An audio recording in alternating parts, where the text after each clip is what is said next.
people, individuals anywhere, would like to be freer individuals. Then there's no question about it.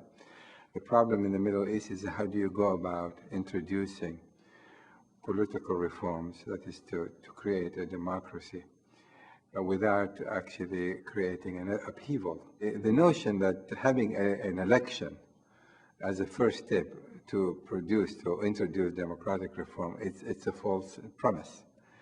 Election is only part and parcel of a whole democratic process. Democracy is not a glove that fits all. It has to be adjusted and tailored to the needs, to the circumstances, the tradition, and the history of the communities involved.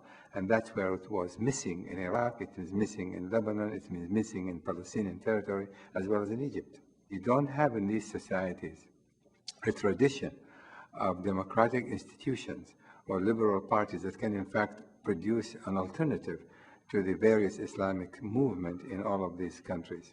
Iraq never experienced democracy before.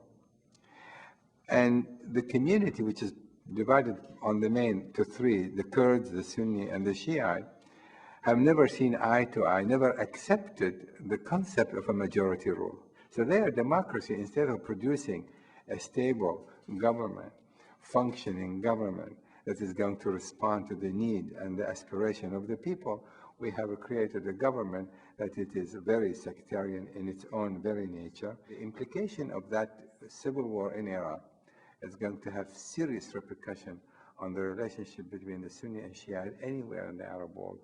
The Arab consider Iraq as the cradle of Arab civilization. And so for the first time in Arab history, to have Iraq fallen into the hands of the Shiite, it is, for many of them, is nothing less than calamity. To fix the situation in Iraq, probably it might require dividing Iraq between the Kurds, the Sunni, and the Shiite, and create possibly three autonomous entities. And hopefully in due course, as they begin to live there for a while, independently from one another, or almost independently, then they can be able to get together at one point in time. And as long as we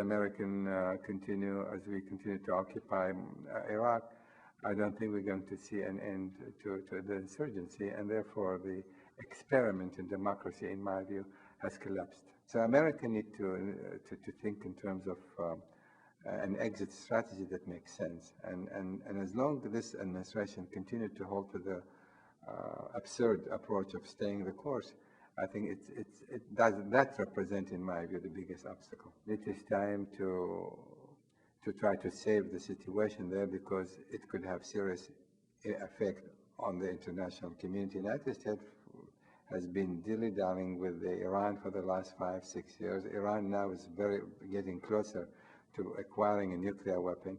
That's where the new threat is going to come, and the Middle East could very well experience a major conflagration with the use of weapons of mass destruction, not in the too distant future, if the United States policy doesn't change immediately and put Iran and sort of cut Iran to size.